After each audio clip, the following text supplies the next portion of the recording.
from high above in Mendham.com. Yeah, anyway, do not God. Yeah, on the roof. It's cool up here. It's nice. Nice views and such.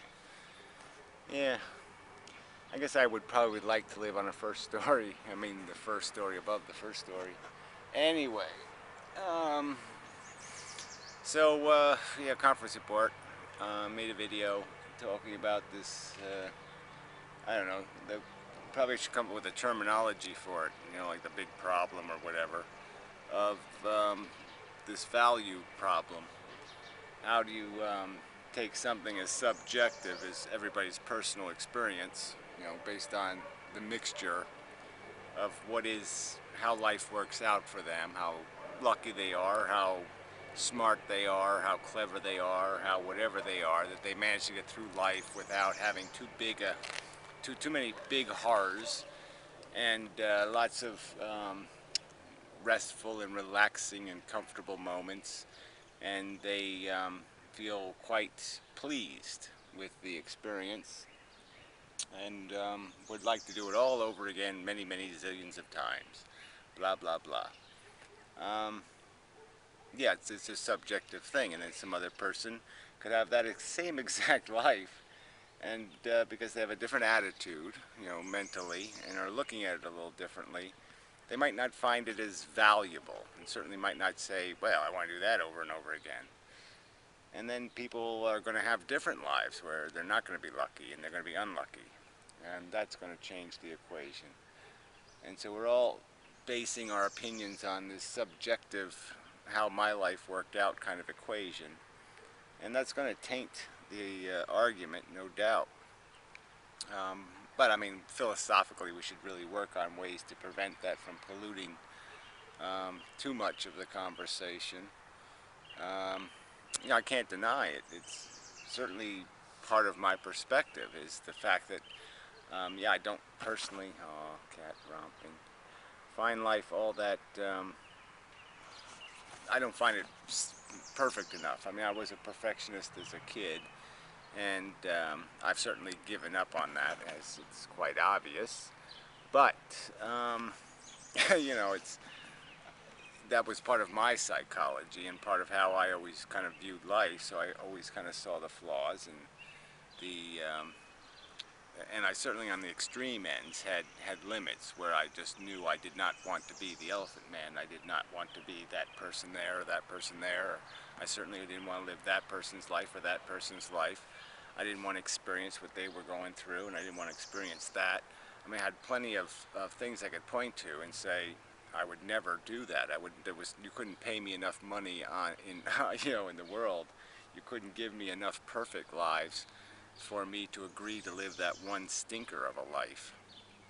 So that logic seemed always obvious to me, and that certainly has become incorporated in the logic that I apply in my philosophy, is that you really have to look at it, if you're going to talk about the whole game of the human race, and then you're going to talk about the whole game of being a sentient on planet Earth, which I think we're attempting to do, then the color you see, or what you make out of this when you blend it all together, when you do that generalizing, it's not as good a color. It's not your life anymore.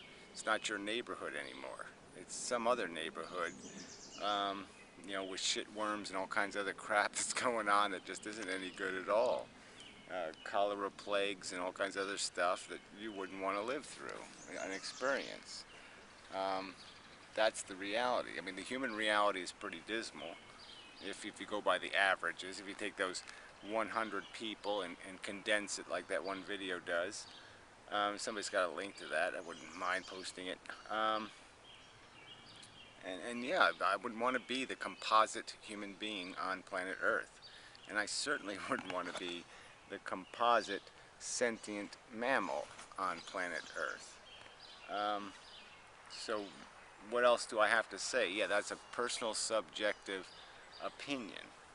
Now, how do we turn that into something that's worth having a conversation about? Well, my argument is that it's much like, well, you could just say, look, theology, religion is such nonsense. I mean, why should we even have to argue it? I mean, it has no logical foundation. It's built on a silly premise of belief without reason, which is just ludicrous. So how can you make any sense out of this nonsense? So why do people make sense out of it? Why do they force it? Well, they force it because they have a self-interest. They've been brought into it. They're attached to it.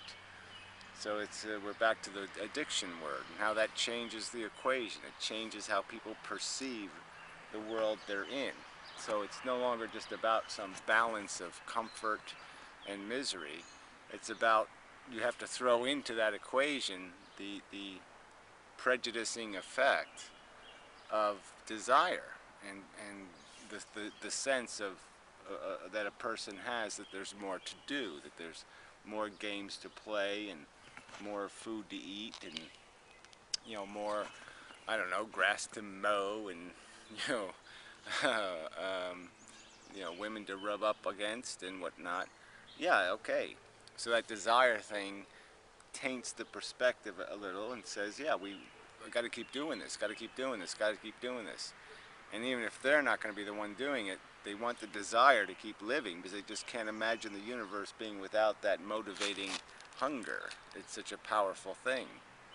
But yeah, I just don't see how when you, if we can get the conversation to always stay centered and grounded on the simple truths, you know, which are DNA molecule.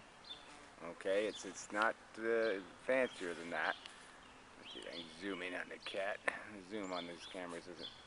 It's not zooming. Oh, there it goes. He hopped away. Stinker. He hops like a wabbit. Anyway, yeah. I mean, we got to stay. If we stay grounded on the you know, we always keep that as the frame that this is going to be discussed in. Is that this is a DNA molecule. This is what the science indicates. Chemistry evolving on a planet.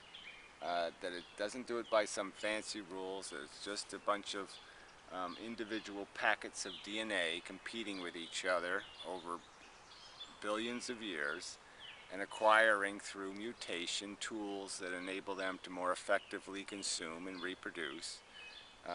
Again, I'll go back to my rhetoric that it's on an island planet, and that consumption ends up being cannibalism eventually, that will start feeding on each other's welfare. And it happens even within species where the dominant players will take all the fruits and the drones will be used up for the service of the emperors.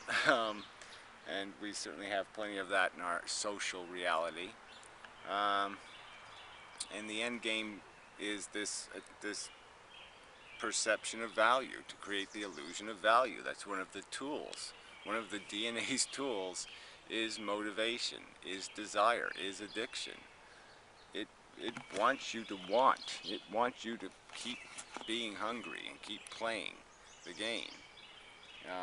Not that it wants, but that's what the evolution is inevitably going to create. It's not going to create organisms that say, or feel unattached to the gameplay. The organisms are going to want to play the game subjectively. And again, but we're not just subjective animals anymore. We can be logical and think and do rational math. And I'm saying when you do the rational math, the positives are basically made out of a negative. You're satisfying a deprivation to be pleased. The deprivation comes first. The desire is created out of it. You chase to fill the hole that essentially the DNA drills into you. And it's completely and entirely contrived. The value is completely an illusion. And the downside suffering, the miseries, those can't be compensated by an artificial, contrived, illusionary pleasures. And so if we're doing the real math without distorting the scales by pushing the hand of desire down on the scale, I think it would be obvious to anybody who's going to be fair to the equation that it just isn't going to work. You're not going to get you're not going to come up with a black number. It's going to be a red number. You're going to run a deficit even in a near perfect environment, and we're certainly far short of perfection. Anyway, I do a lot of work here. Anyway, yeah, it's very nice though. Look at that. Isn't that just pretty incredibly cool? My poor shed. Oof. Anyway, alright. Oh, I have to go down the ladder now. Oh, I better turn the camera off. Yeah, I should leave the camera on. My leg's shaking, so maybe I can fall down the ladder and that'll please some people. Make them happy. Yeah.